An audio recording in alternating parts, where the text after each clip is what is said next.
नमस्कार। मानव जीवन की उत्पत्ति एक निषेचित कोशिकाओं के निरंतर विभाजन से विकसित होने वाले भ्रूण के भीतर होती है। कोशिकाओं का विभाजन अनवरत जारी रहने से एक भ्रूण का निर्माण होता है तथा भ्रूण अवस्था में ही प्राण व चेतना का संचार जीव में हो जाता है। भ्रूण भी विचार करने तथा अनुभव करने में सक्षम होता है। यह बात हमारे पुरातन ऋषि मुनि अच्छे से जानते थे, अतः उन्होंने सब संस्कारों की शुरुआत भी यहीं से आरंभ करी। व्यास स्मृति में वर्णित 16 संस्कार इस प्रकार से हैं: गर्भाधान, पुंसवन, सीमांतोनयन, जात कर्म, नामकरण, निष्क्रमण, अन्नप्राशन, चूड़ाकर्म, विद्या आरंभ, कर्णवेद, यज्ञोपवीत, वेद आरंभ, केशांत, समावर्तन, विवाह तथा अंत्येष्टि संस्कार। मानव का सर्वप्रथम गर्भाधान संस्कार तथा मृत्योपरांत अंत्येष्टि अंतिम संस्कार होता है। ये सभी संस्कार मनुष्य के दैवीय जगत से संबंध को स्थापित करने के लिए रचे गए हैं। इनके माध्यम से व्यक्ति जीवन के सद्गुणों से परिपूर्ण होता है और उसे अपने जीवन को उचित तथा सही दिशा में अग्रसर होने में सहायता मिलती है। जिस प्रकार से अच्छी खेती के लिए एक किसान सर्वप्रथम भूमि को तैयार करता है, उसी प्रकार से गर्भाधान संस्कार के अंतर्गत उत्तम संतान की प्राप्ति हेतु भ्रूण में ही उत्तम विचारों का रोपण सुनिश्चित किया जाता है। जन्म उपरांत पुंसवन, सीमांतोनयन, जात कर्म तथा नामकरण संस्कार नवजात का दैवीय जगत से संबंध स्थापित करते हैं।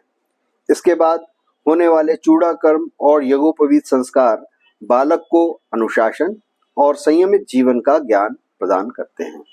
युवावस्था में विवाह संस्कार अत्यंत महत्वपूर्ण है, जो स्त्री और पुरुष को आपस में पारस्परिक संबंधन में बांध देता है और एक सुखी गृहस्थ जीवन की नींव या आधार प्रदान करता है। मान्यता के अनुसार यह संस्कार जीवन मृत्यु की सीमा से परे है। जन्म जन्मांतर तक यह संस्कार प्रभावी रहता है, इसीलिए विवाह को 7 जन्मों का बंधन कहा गया। सनातन धर्म में वैवाहिक संबंध विच्छेद का विधान कहीं भी प्राप्त नहीं होता। इसके विपरीत मलेच्छों ने विवाह को केवल भोग और शारीरिक संतुष्टि का साधन माना, जिसमें स्त्री और पुरुष के मध्य कोई आत्मिक संबंध नहीं होता।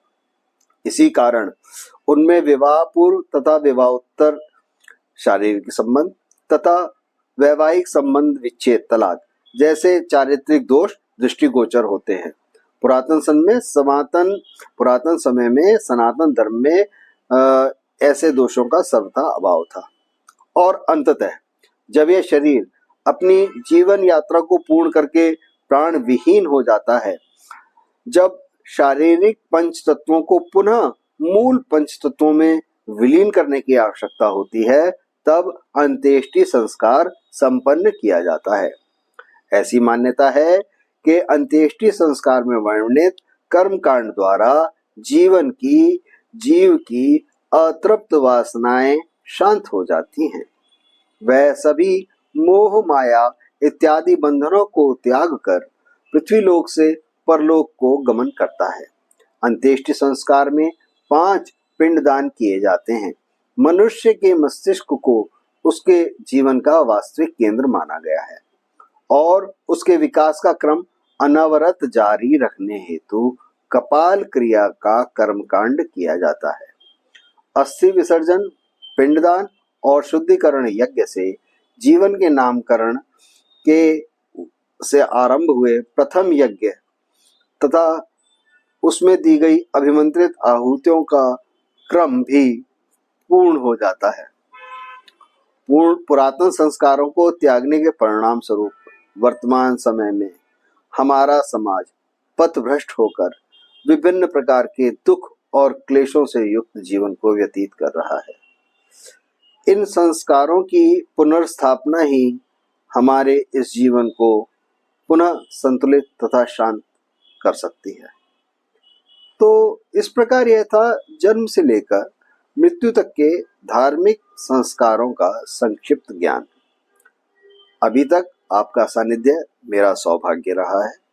यदि आपके कोई भी प्रश्न हो, विचार हो, तो मुझसे अवश्य साझा करें। इसी के साथ मैं अपनी वाणी को आज यहीं विराम देता हूँ। नमस्कार तथा धन्यवाद। ओम शांति शांति शांति।